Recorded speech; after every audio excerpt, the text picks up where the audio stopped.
Hi,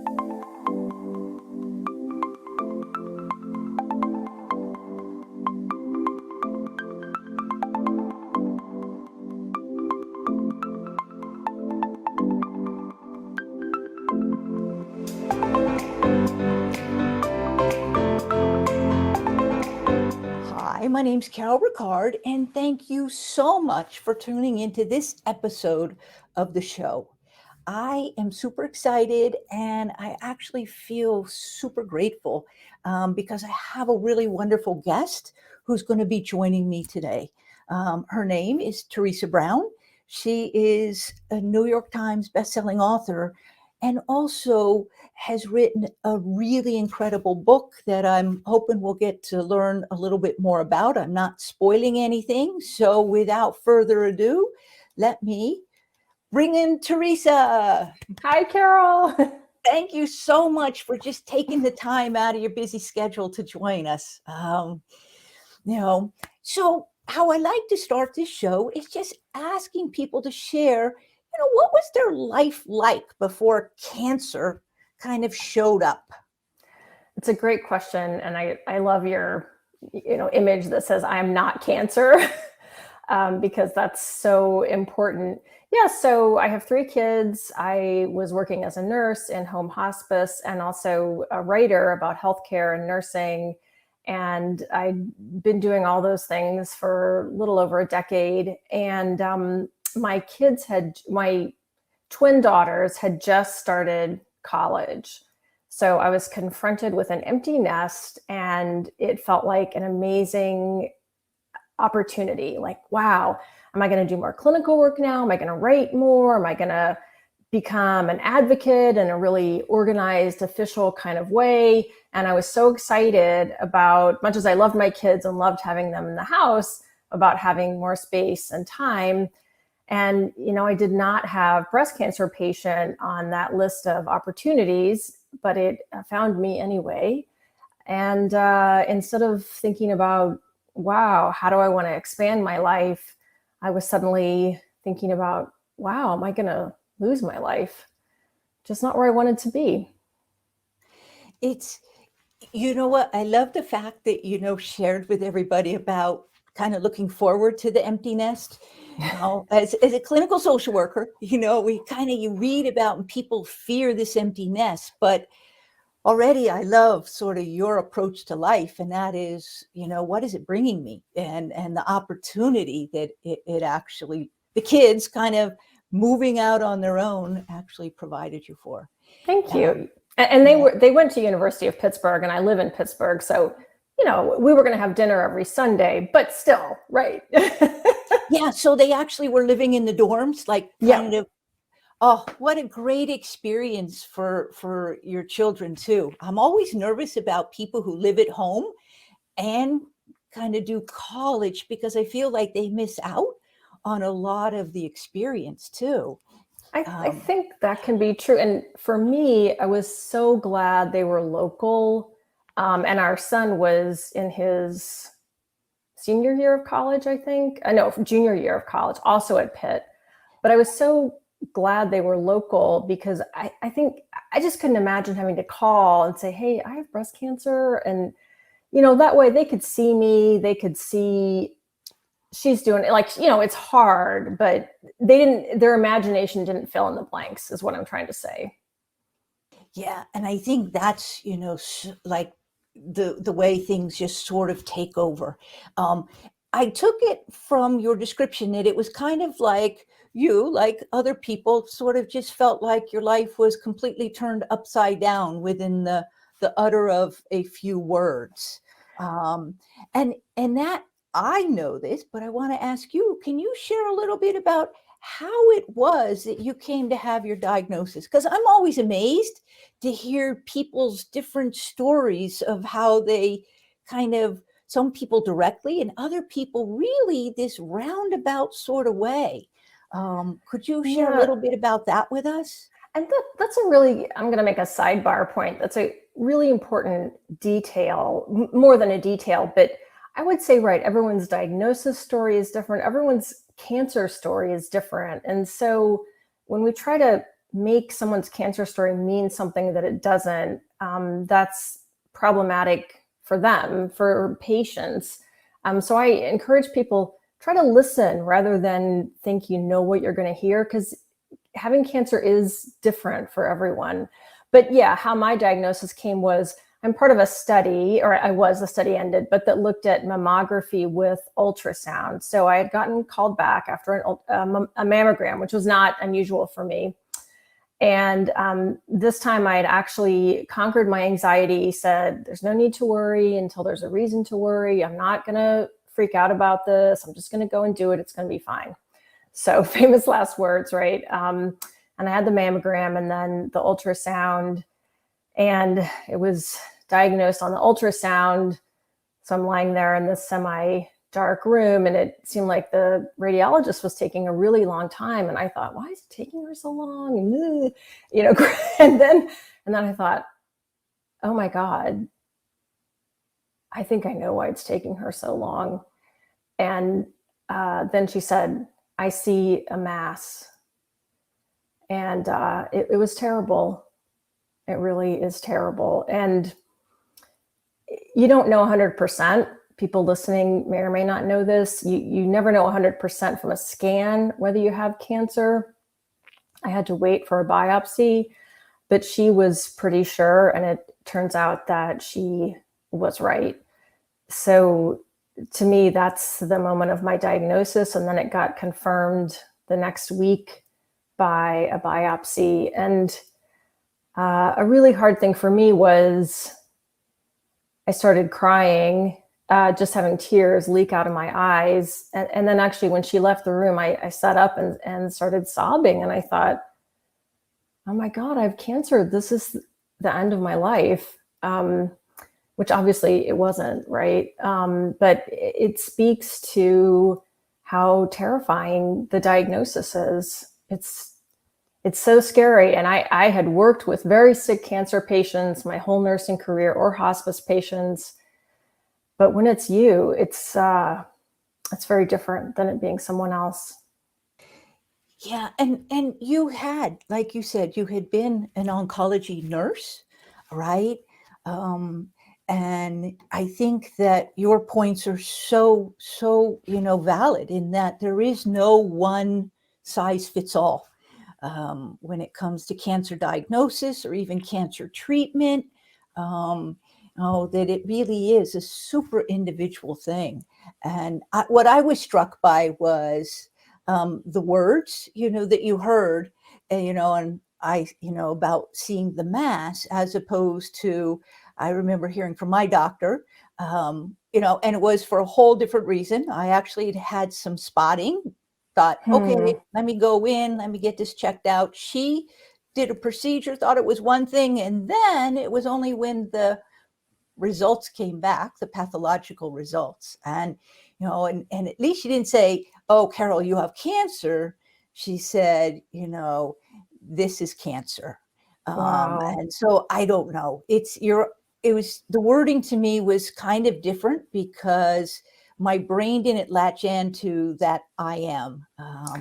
And what I think is so amazing and brings the powers, here you had been a nurse, you, like, not clinically, like hands-on practice, but even educationally, had really done a lot, and yet it still has that power. How did you get through that moment? Because I think, that to me is the really important next step. What do we do when we've been informed? Yeah, well, the tech came into the room. I didn't hear her come in even, and she put her arms around me and she said, they can cure this. And I hate admitting this, but because of what it says about the healthcare system, which I, am part of and proudly represented professionally for so many years, she was the only person in my whole experience of cancer who showed that level of compassion and empathy. And I was at my most desperate, but she really put herself out there for me, and it was huge. And then she shepherded me around. I had to get another mammogram. She took me in to talk to the radiologist, who was also very helpful. I don't want to say no one else was helpful or compassionate, but she just connected with me on a human level in a way I didn't feel from anyone else who was taking care of me. And then she was even there when I left, and she gave me a psalm that she had written down. And I was so not myself that I don't remember her name. I don't remember where I put the psalm. Now I regret these things.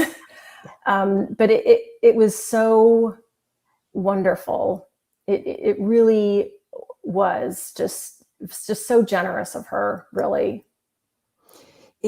You know what? Yes, I read that, and I had taken a couple notes as I was reading. And one of the things, because I've been in the healthcare system for 30 years as a clinician, and worked in hospitals, and so I used to do training, and so I've kind of had that experience. And it is really sad. There are a lot of people that go into the profession for the wrong reasons. And as you were describing that, I was actually thinking that probably is who you are for your patients.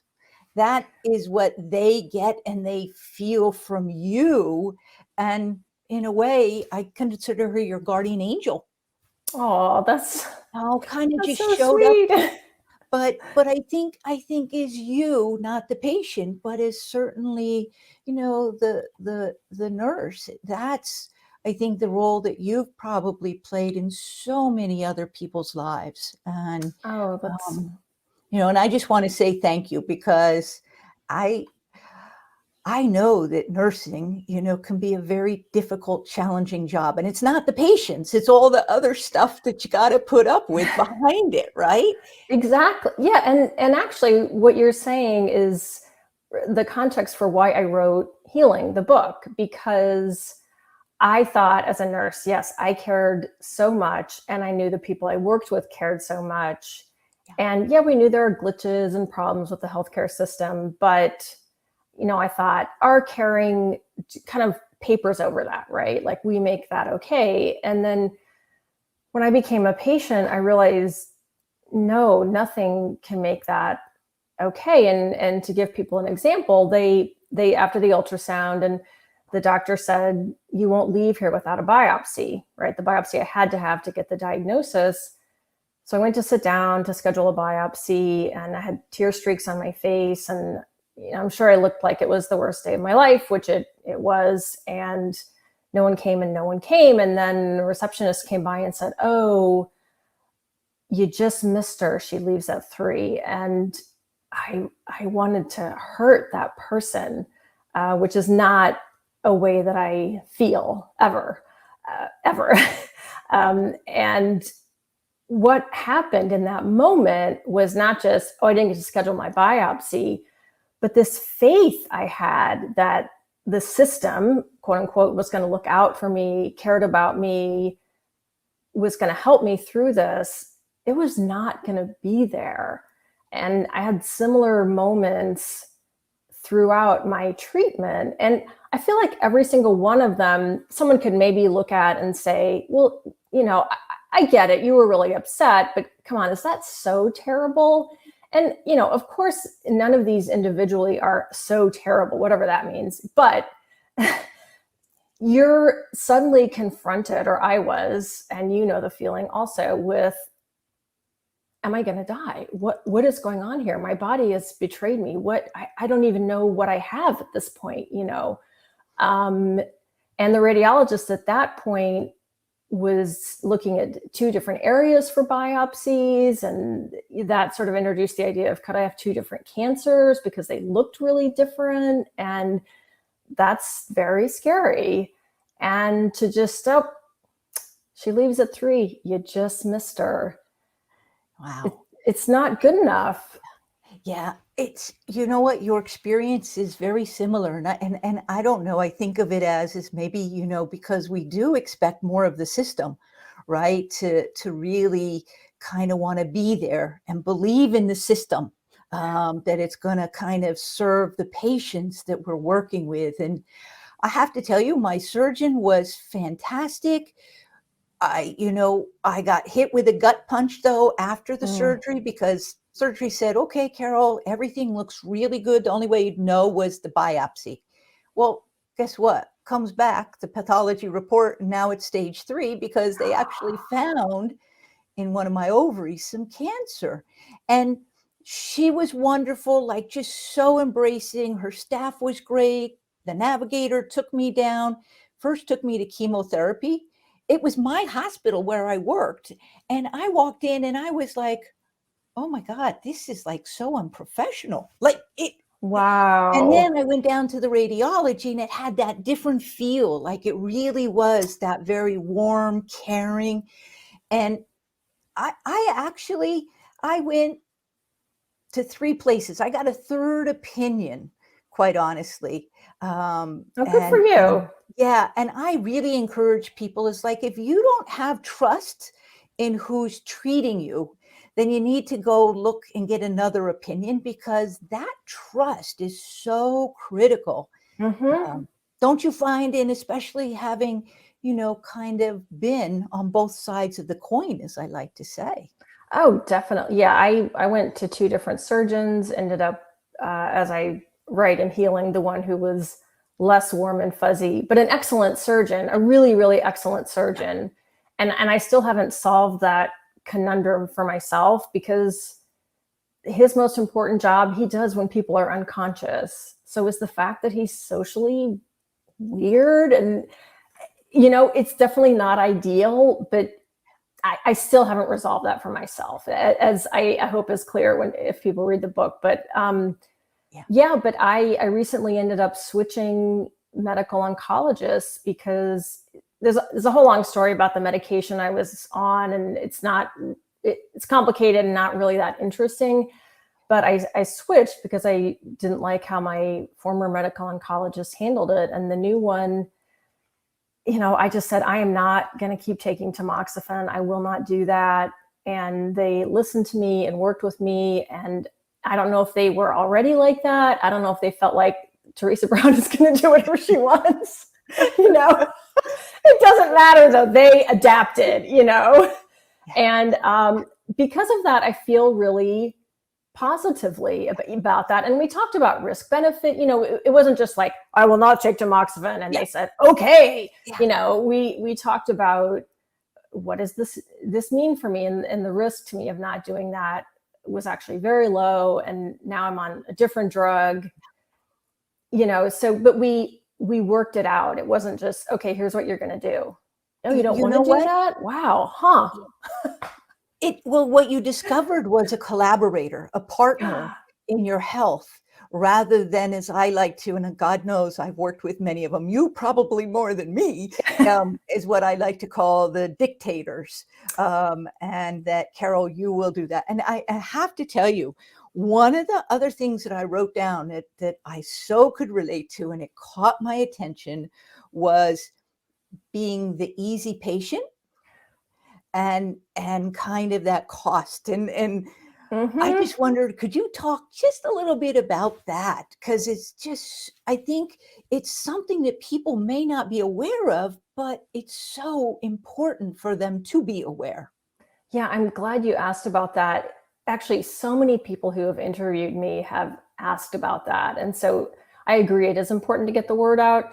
So when I had my biopsies, I ended up needing 2, and one of them took much, much longer than they expected. And it's this bizarre setup, for people who don't know, a stereotactic biopsy, where you lie on a table and there's a hole cut in it, and you put the breast in question through the hole in the table, and then you get raised up in the air like a car in a garage. So like, this is a metaphor that writes itself, right? It's totally dehumanizing. And then they tell you not to move, or maybe like scrunch half an inch this way or half an inch that way, and otherwise stay perfectly still. And I said, okay, be the easy patient, because that lets them do their work. And this is the way I tell people to think about it. Healthcare is like an assembly line. There's the breast cancer assembly line. There's the revenue assembly line. There's the get people in and out assembly line. And anyone who puts a brake on the assembly line, it kind of messes with all the other assembly lines. And because everybody is overworked and has more to do than they really can do, and because there's so little flexibility, is the main problem built into the system, no one likes that person who puts the brake on the assembly line, right? And so here I am, I'm trying to be the easy patient and lie here and have this biopsy, and then I had the next biopsy. And basically by the end of all that, I had this realization that I did not feel like a human being. I felt like a body with a breast. And that's not good for anyone. No one should feel that way. And so people need to know, I'm not explaining the assembly line as like, no one likes that person, so don't be that person. No, I'm saying be that person who says, wait, stop, slow down. This hurts. I need to move. Why is that so painful? What are you doing to me? These are completely appropriate adult questions. And the fact that the system is trying to be so busy making money that people feel like they don't have time to answer them, that's what needs to change. You don't need to change yourself. The system needs to change around you. And I'm hoping for a bottom-up revolution of empowered patients who will ask questions and insist on getting answers. You can be polite. There's no need to be rude, but make it clear that, as Carol said, you want a collaborator. You want someone you can work with, and it's your body and you only get one. You want to understand what's going on. You know what I used to say, Theresa, to my patients, and I worked in behavioral health for 30 years when I wasn't training, the nurses and doctors in the hospital. And what I used to say to them is, imagine you had one car that had to last you a lifetime. How well would you take care of that car? And really, we're in it, and I think one of your other critical points I just want to reinforce is that education too, though. Kind of learning about the different treatments, asking like you talked about. And I am familiar because I have a sister, who is a breast cancer survivor. And so just knowing her medicines and what the links she goes to. And I almost stayed at a place where I was trying to be the good patient and not kind of cause any waves. They actually had me scheduled for a port and hadn't even looked and gotten a team together to look at my slides. And I realized later, oh my God, when I went to somebody else who said, Carol, we can't give you any kind of recommendations because your slides just arrived and we haven't looked at them. And I was like, oh. And I think the other point you said is our system sort of treats people as if they're, kind of on that assembly line. And we are the ones who just have to really kind of advocate for ourselves. And because nobody else is going to have the ability or the time maybe to do it. They may have the desire. Right.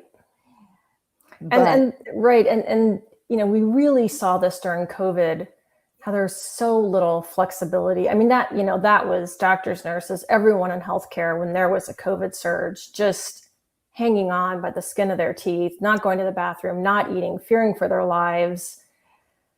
That was a very extreme situation, but it's really an intensification of problems that already existed.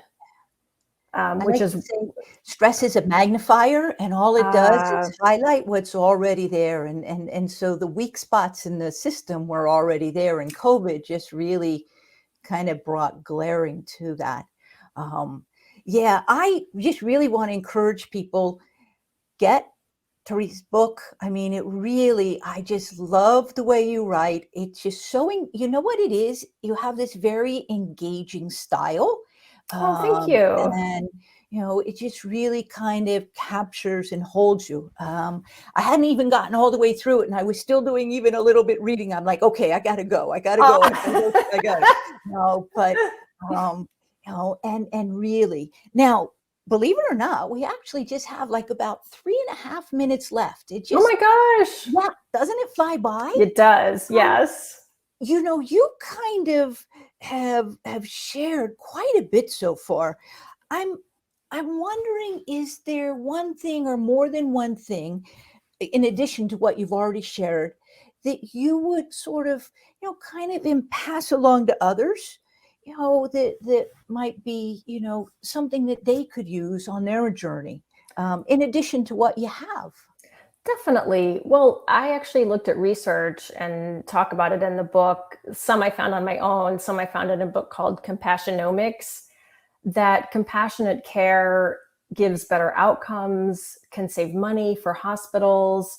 It really makes a difference. It's not just about, oh, I feel so much better because someone held my hand while I was getting that biopsy. It produces measurably positive events and reactions for patients. And I really want people to know that. And also that radiation oncology, where I went, they were wonderful there. And it was not complicated. They explained things clearly. Everybody was really nice. Things started on time, which people can't always control, but they were very consistent about that. They were clear with me about how to take care of my skin. They had me watch a video of the treatments. And I really want to make those 2 points. It is not going to break the bank for hospitals and departments to be more compassionate. And in some ways, it will save money. It is actually better care that can be measured. And so when you're asking for that, you're looking for that, go for it. It's a wonderful thing. And you know what just popped into my head listening? First off, I wrote down the title of that book because it sounds like one that I would really love to read. Mm-hmm. And two, what I caught myself thinking was too is about how we can also have compassion for ourselves, and that self-compassion, and really kind of, showing ourselves some kindness, so that if we are having a bad day or we're really scared, Theresa, I could talk to you probably for a whole nother hour plus on things, but unfortunately we have to wrap it up. But I want to just ask you, if people wanted to learn more about you, or kind of just give some just in a nutshell, where people could reach out to you if they wanted to have you come speak to them. Sure. Yeah. And Carol, it's lovely talking to you also. I mean that quite sincerely. But yeah, if people want to reach me, my website is Theresa Brown, Theresa Brown, RN.com. And there's a contact me button there. If you want to have me come to your book group and Zoom in to your talk about healing, I would love to do that. You can also contact the Workman, my publisher, Speakers Bureau, if you want me to come speak. You can find me at Theresa Brown on Twitter and at Theresa Brown RN 2021 on Instagram. Well, I will put all of those on, so people are seeing that right now as you're saying it to them. Of course, we're taping you all, right? But and yeah, and I will attest, I happened to stumble across Theresa's book, a review. I followed it to the website. I sent in the contact form. I said, Theresa, would you be interested in being a guest? And here she is. So I just want to say thank you so very much for the time. And to everybody listening and watching, go get her book, Healing. And with that, we hope to see you in the next episode. Oh, thank you so much, Carol.